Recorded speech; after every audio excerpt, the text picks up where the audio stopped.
It's time to boss up. Fix your credit, girl, get at it, get your bag up.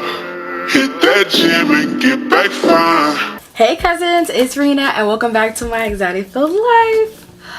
Today we're going to be doing a twist and sip, and today we're drinking Crown Royal Peach.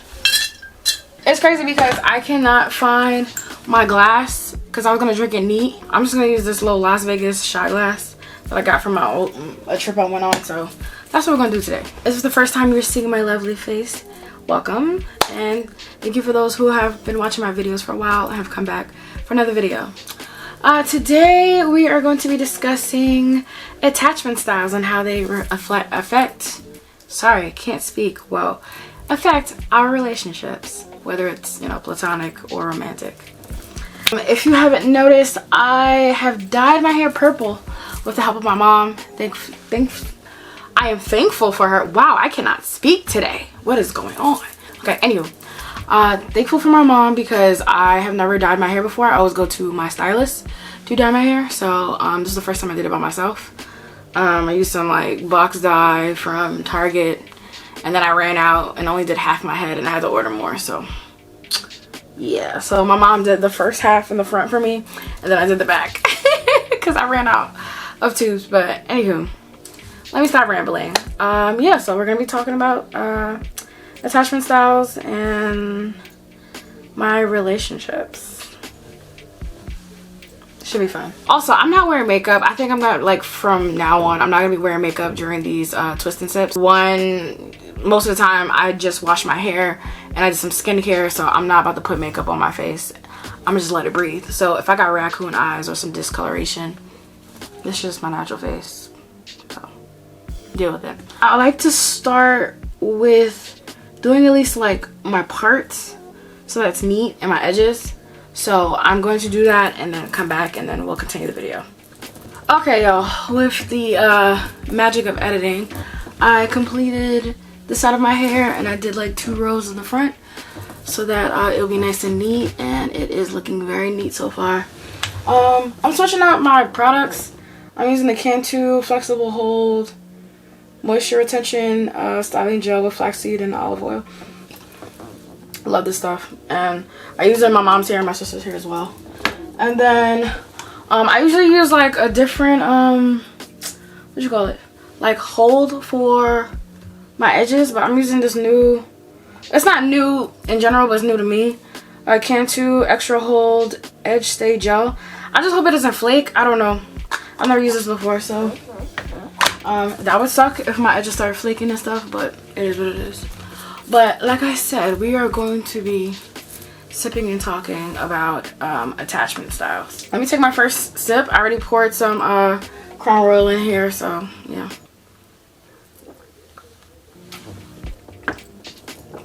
Oh. This one has a little sweetness to it. The first time I heard about attachment styles was back in college.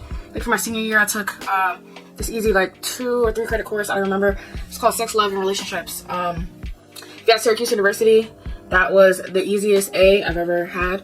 Very informative class though. But one of the topics was attachment styles and how basically your upbringing and your attachment to your parents can reflect how you're going to be emotionally attached to others later in life in your relationships.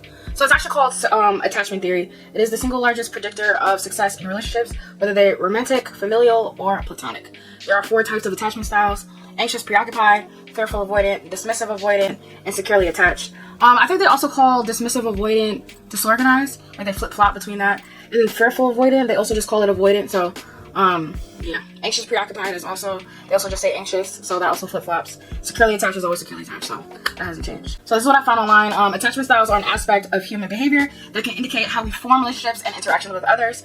Attachment theory and the concept of attachment styles was developed by British psychologist John Bowlby in the 1950s and 1960s. He and his research assistant Mary Ainsworth basically studied the impact of early childhood experiences and later development, and believe that the quality of a child's attachment to their primary caregiver, which is usually their parents, was a critical factor in their emotional and social development. So many of you might be familiar with there's a video where basically they like put these kids in a room, and it's like filled with toys and stuff, and the parent like leaves the room and they like observe the behavior of the child, whether they keep playing. Usually that's the secure one, like they know even though their parents left that they're still safe, or they might start crying immediately because the parent has left their room, so that one probably be like fearful of waiting or something like that, so or anxious maybe. But I'm gonna just play a clip of that so you can get an idea of what I'm talking about. After conducting extensive observations of parents and children at home, a student of Bowlby's, Mary Ainsworth, devised such a procedure, called the strange situation, which places the child under some stress. It has become the most widely used, standardized way to assess the quality of a child's attachment to their caregiver. But I remember this video being shown in class. Mind you, I took this back in like 2017, so, or 2016 or 2017. So it's been a while, but it's always like stuck in my mind, like how these children react to either the presence or the absence of their parents' presence. So I'm gonna start twisting my hair as I talk. But yeah, the first attachment style is the secure attachment. They're basically God's favorites. The people with a secure attachment, they're like more comfortable with intimacy, and they're very confident in their relationships. They're able to like properly communicate their needs and wants and stuff like that. So yeah, they're the top tier. That's like the goal when it comes to relationships. You want to have a secure attachment. The second one is anxious preoccupied. This one I feel like I relate to the most in my current relationship or where I'm at right now. So like my goal is to eventually go to the secure attachment style side, but right now I'm more anxious preoccupied. So people like me with this attachment style, they are often a little insecure and fearful of rejection, and they need like constant reassurance, and they also might have a hard time trusting their partners, and that has nothing to do with my current boyfriend or my current relationship. It has to do with my parents, and well, mostly one of them I should say, and you know, PTSD from previous relationships, especially my last one. So there's that. Oh, the third attachment style is the dismissive avoidant, which reminds me a lot of my ex, the last one, and my father. I'm sure there's a proper daddy issues joke in there somewhere, but we're not gonna do that today. So basically, people with a dismissive avoidant attachment, they like pretty much prioritize their freedom over closeness or intimacy with others. They also have a difficult time expressing their feelings and emotions and needs and wants. So yeah, that's something that I have experienced with my ex and my dad. The fourth and last attachment style is the fearful avoidant attachment style, which I feel like I related more in my last relationship. So I'm gonna like put a little chart here, but like there's like a spectrum. So there's like if you're avoidant or not avoidant, and then there's like secure or not secure, and then basically each of these attachment styles is like in a quadrant. So you can be one of these things, or you could be in multiple quadrants. Some people relate to 1, some people relate to 2, some people relate to 3, some relate to a little bit of everything. So you could be literally anywhere on the chart. I feel like I used to be more on the fearful avoidant side, but now I'm more of the anxious side, leaning towards secure. So I'm like in between there on that quadrant. So people with a fearful avoidant attachment style, they're very anxious, very fearful of their relationship ending. There's like a mix of like anxiety and avoidance of their partner in their relationships, and they might seek closeness or desire closeness with their partner, but they end up pushing them away because they're scared of being like hurt or rejected. So that's something that people with that attachment style experiences. So why are attachment styles so important? Because basically understanding what your attachment style is can help you figure out like your patterns and your behaviors and how to overcome them in your relationship, so that you can properly be better emotionally and be able to express your needs and wants to your partner. But it could be hard for some more than others. So yeah, think of attachment styles as like the zodiac sign of your emotional secureness attachment, and there's only 4 of them. So just know that it's not definitive, so you could be one or more, like I said before. So the way you can figure out what your attachment is by taking an assessment, I took one online. I think I took it with the personal development school or whatever. They have like a quiz. You answer like a bunch of questions and they tell you like which one that you align with the most. So I try to take this test like once a year, and right now I'm the anxious attachment, anxious preoccupied. So that's how I know what my attachment style is. So how does that show up in my current relationship? I require reassurance. So I'm trying to give examples. Me and my boyfriend, we're like very big on communication.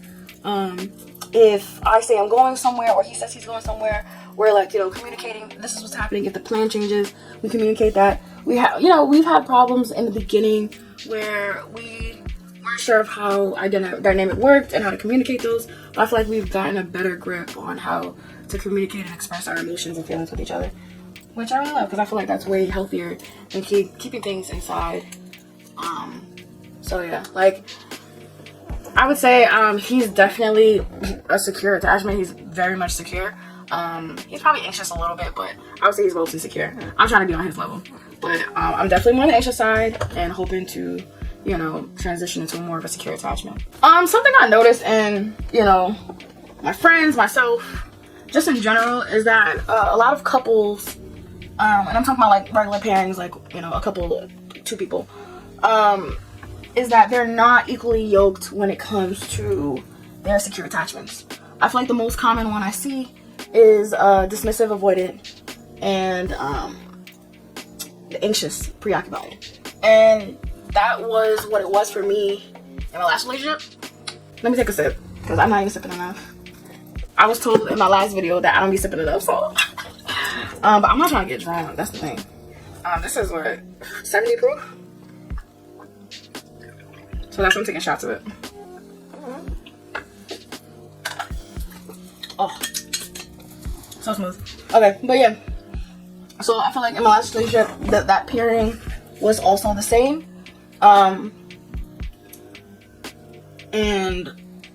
It's usually like dismissive, avoidant with fearful, avoidant, or dismissive, avoidant with anxious. That's like the most common one. The goal is to be a secure attachment with another secure attachment. Like that's the ultimate goal. But obviously that doesn't happen because a lot of us didn't grow up with parents that would foster that healthy emotional attachment. So there's that. I'd say with my mother, she definitely raised me in a way where I'm independent, and we've had a great emotional connection. My dad, on the other hand, no. So there's that. I'll probably get deeper into that maybe in another video, probably like a year from now.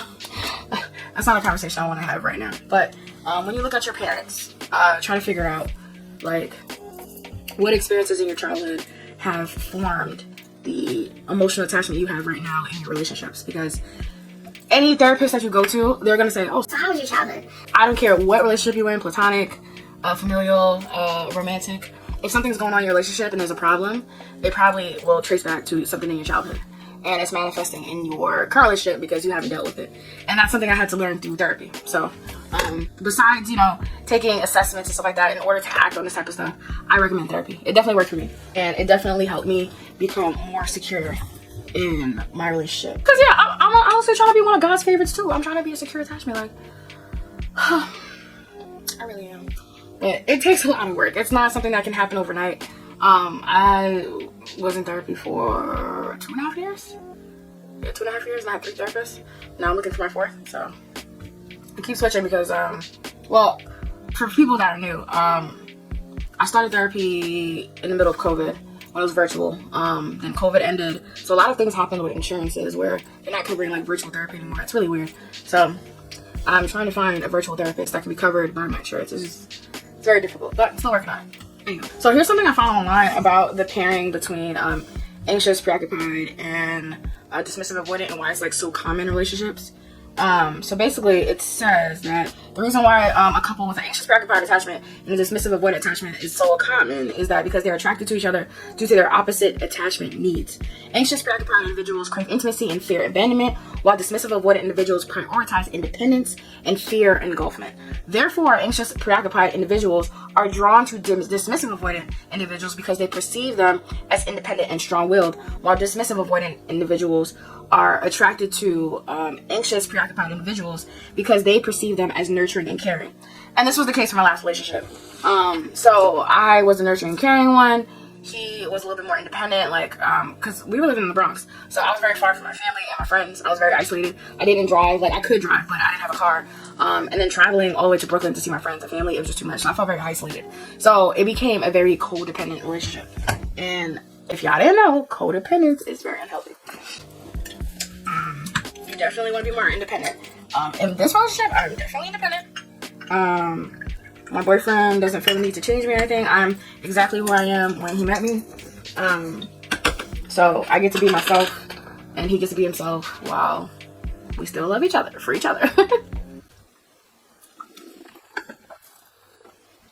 And I love it here. I still have more work to do, obviously, on myself. But I feel like we're on the right track. So there's that. So there's a little bit more between the two anxious, preoccupied, and dismissive avoidant. So they said even though this relationship can be very challenging, it's not impossible for it to, you know, to work. So anxious, they just have very different communication styles. So anxious, preoccupied individuals may seek reassurance, closeness, while dismissive avoidant individuals may withdraw and avoid emotional intimacy. This can create a cycle of pursuit and withdrawal, leading to conflict and dissatisfaction. Yes, I am very aware of that. It also says, and it is important to note that while these attachment styles may be common in couples, it does not mean that they are destined to fail. With self-awareness and effort, individuals can work towards understanding their partner's attachment style, communication needs, and develop a more secure attachment style in the relationship, which is the goal. Communication, empathy, and compromise are key factors in forming a healthy and fulfilling partnership. And I agree with that. Communication is definitely key. I'm not always the best at it, but I can say without a doubt that I've definitely gotten better at it over the years.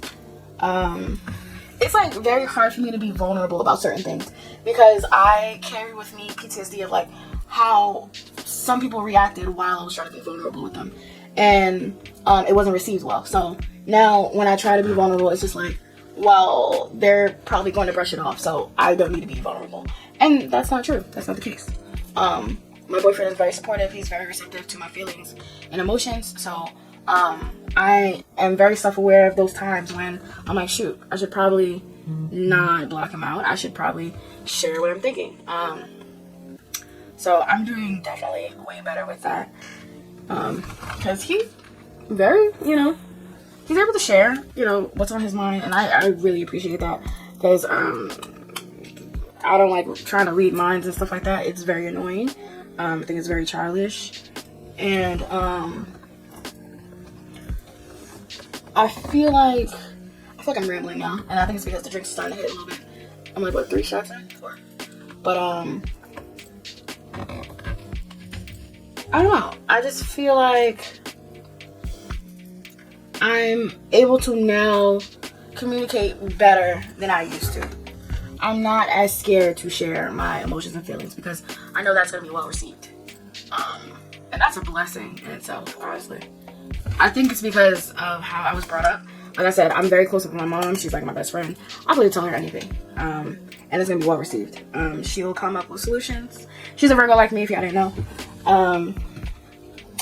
So I think that's why we're so close and we're best friends. She's just a nurturing person altogether. Like, I call her Mother Teresa all the time. She's just a very nurturing person. And honestly, I think my childhood would be completely different if she wasn't the person that she is. And it helped me become the adult that I am today. My dad, on the other hand, like I said, we do not have the best relationship. And yes, he's been in my life my entire life. We've lived together my entire life except the short time while I was in college. And then when I moved out for 2 years and lived in the Bronx. So till this day, we cannot have a full conversation about anything. In my childhood, the only thing we ever talked about was my grades, taking care of the family, you know, help around the house, helping with my siblings because I'm basically the third parent. Basically, everything was attached to how I could be useful and nothing else. So, that's how I determined my worth as a child, by how useful I could be. and that turned into people pleasing as I got older, because I felt like if I wasn't useful, then what am I here for? That's still something I'm working on. I'm not a people pleaser anymore. Like, I cut people out of my life like it's nothing. I'm very good at is it dissociating? No, it's not dissociating. I would say just seeing people for who they are the first time. I'm definitely more aware now, and those people be cut out of my life expeditiously because I don't have time for it. If it's not bringing me joy, because I'm here for enjoyment. That's what I'm here for in my life. Enjoyment. If it's not bringing me enjoyment, I don't want it. I don't want the person in my life. And I will speak to more of that later. But yeah, like I said, my attachment style is anxious, preoccupied, and my goal over the years is to continue therapy and work through some of my childhood stuff and yeah, become more secure. That's a goal. Because being a insecure attachment, it's ghetto. It's ghetto. I'm trying to be God's favorite. Why not? I feel like I deserve that in life. I feel like everybody deserves that in life. So if you are still like, you know, not as receptive to therapy, I suggest you try it and just see for yourself. Because you might like it, you might learn something. I definitely learned a lot about myself through therapy, and I hope to continue to keep learning. That's one thing, you don't want to like never be receptive to keep learning. I mean, sorry, you don't ever want to just stop learning about yourself. I'm still young. I'm still 28. I still have a while to go. I'm going to turn 29 this year. I always aim to be still teachable. So, if you're going to go into therapy, go in with an open mind. Go in with a teachable mindset. Because you'll definitely get more out of it if you do. If you're a little hard-headed, it's not going to work for you. It's not. Because you're going to continue to just, you know, repeat the patterns that you've always been doing. And what is that called? When you keep doing the same thing and end up thinking that you're going to get a different result, but you get the same one. It's called insanity. Insanity. Look it up. I'm not making this stuff up. You know? So, you know, come in with a teachable mind and make therapy work for you. And obviously it's not going to happen overnight. It takes a lot of effort on your end, depending on who your therapist is and what kind of like cognitive strategy that they use. Because it takes a bit of trial and error to one, find the right method that works for you in terms of therapy, and then finding the right therapist that you can relate to, that can, you know, help you become a better you, so to speak. Oh my god, I'm loving this purple. Let me know if y'all loving this purple hair, because it's like purple with like some pink hues in it. I love it so much. Oh my god. But yeah, that's all I have for this video. I'm trying to look at my notes. Basically, like, attachment styles like play a very significant role in how our relationships. So basically, thank you so much for watching the video. I just want to say that learning your attachment style can really help your relationship. So I encourage you to delve into it. I will leave some resources in the description box so that you can take your own assessment and figure things out. And then if you have a therapist, bring that information to your therapist and see if you want to talk about that and work through that and become more secure. Thank you so much. Share this video, like, comment, subscribe, all that good jazz. And just know that, you know, be safe, spend wisely, and you're doing the best you can. So I will see you in the next video. Bye. Young, broken, independent, not broken, not quitting, I'ma get it. Even though I still struggle, I'm sufficient. Like what's up, aiming how it's business. Believe me, it's finna happen. They call them detours, we call it passion. How many no's you receive? I just stopped counting. So why you still doing it? I'ma cash in the fountain. See this dream dance between my ear canal, lives inside my heart like a future child. Possess the wisdom in between my smile. The world gotta see me, it may take a while. That's okay, it's prepared for. Played a lot of shows I had to pay for. Define the crowd, me, myself, and I, and the DJ and my homeboys. Good things take some time, I'm like, ooh yeah. Patience is a virtue when I'm moving. Looking at my life, it's a movie.